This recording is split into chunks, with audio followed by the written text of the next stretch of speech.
So, kamusta katropa? Good morning. Ito nga pala yung ganap natin ngayon.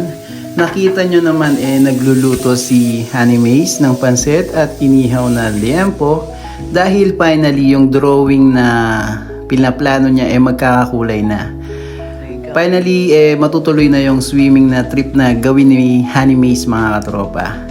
Di naman kalayuan yung pupuntahan namin dito kasi nasa Dubai nga tayo. So sa Dubai madaming mga open beaches na talaga namang dinarayo pag summer. At bago pa nga makatapos dito ng pagluluto si Honey Maze mga katropa natakam na ako at syempre kumuha na ako dyan para kainin dahil kagigising lang natin mga katropa at tignan nyo naman wala tayong energy. Actually mga katropa nakalimutan ko yung intro ko talaga. Kumusta tropa? Yung each boy, Hungry Collect, bag carried again.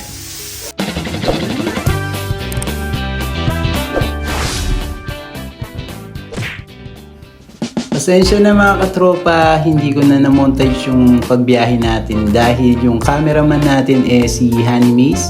Alam niyo naman na mahihain talaga sa personal to. At syempre ako dito yung tigasin talaga dito tayo mga tropa dahil ako lang ang lalaki, so ako ang tiga-bit-bit ng lahat. So eto na nga, nandito na tayo sa Kite Beach. So yung buong lugar na nakita nyo ngayon, ang Kite Beach yan na tinatawag dito sa Dubai. So sobrang haba talaga nyan. Sa kahit saan ka magpeso dito, basta may dala kang mat, sa kapayong nyo, goods na dahil pinuntahan mo naman talaga dito yung alon at makapagbabad, makapagmuni-muni at syempre banding na din katropa. Saka masarap talagang nakakapagdagat pa minsan-minsan. By the way, kasama pala natin si Ate Mahan ko, syempre si Honey Maze at Aliana at si Mami Zen mga katropa. So dito nga nakakita na tayo ng mapepwestuhan natin kaya naglatag lang tayo dyan. Ilagay lang natin dyan yung mga gamit natin. Tamang laro lang dito si Aliana mga katropa habang binoblow ko yung mga salbabida niya.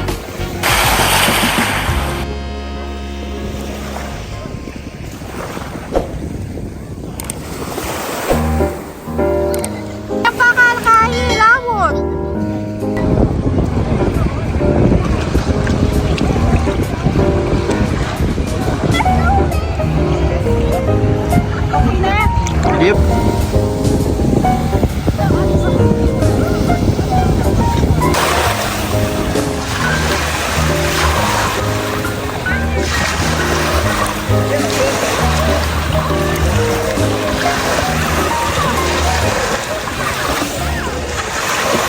O diba mga katropa, marirelax ka talaga sa ganda ng alon, yung tunog ng alon, nakaka-relax talaga yan. Ang sarap mahiga sa buhangin. At syempre tayo mga Pilipino, hindi mawawala ang kainan.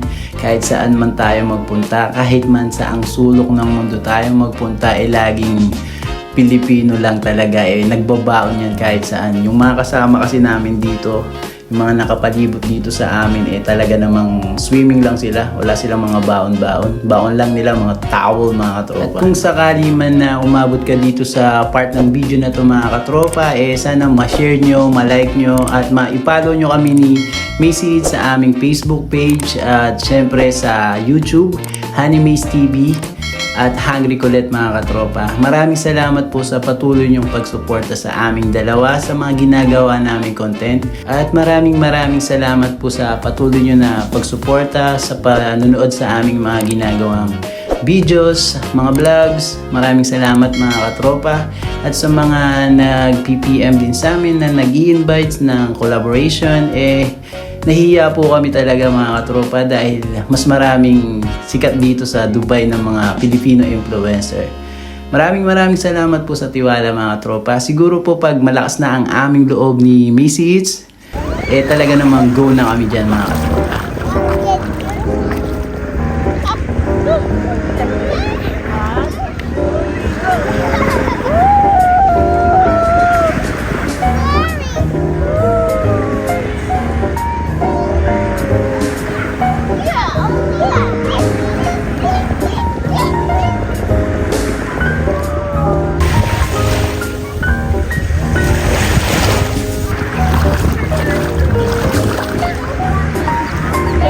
Wait, you say hello like nga pala. Wow! Yeah, you forgot. Sabi niya.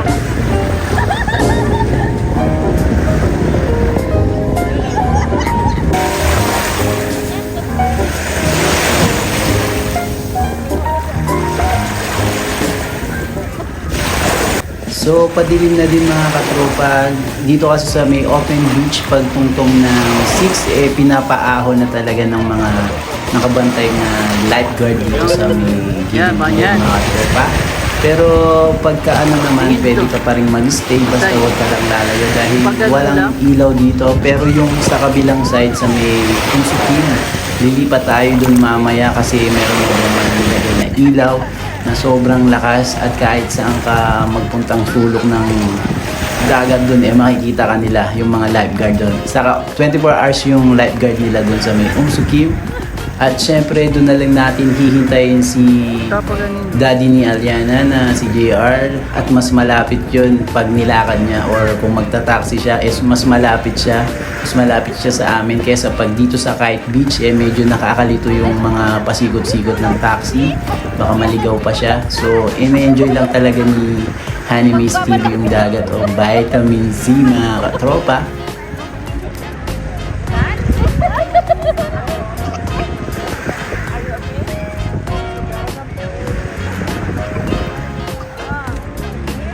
At nakita nyo naman mga katropa ang sunset at ibig sabihin yan kailangan naming lumipat dun sa may Unsukim Park para mas makapag-enjoy kami dahil may ilaw dun mga katropa. So thank you for watching. I'm Hungry Colette and this is my life. Make life great. Bye bye. Payo ko lang katropa. Huwag natin iisipin na ang ating asawa ay basta partner lang natin sa buhay. Kundi isa itong blessings na bigay ni God. Dahil para sa akin, ang pagmamahal ng aking asawa ay ang siyang nagiging lakas ko sa araw-araw. At ang pagsuporta niya sa bawat desisyon ko sa buhay ay lalo akong tumatapang para harapin ang bawat pagsubok. At higit sa lahat, ang presensya niya bilang asawa ko ang nagsasabi sa akin at nagpapaalala kung gaano kakumpleto ang buhay ko. Kung meron kang good wife katropa, kagaya ko, you have everything. Thank you for watching. Stay in love to your partner. Stay safe. Bye.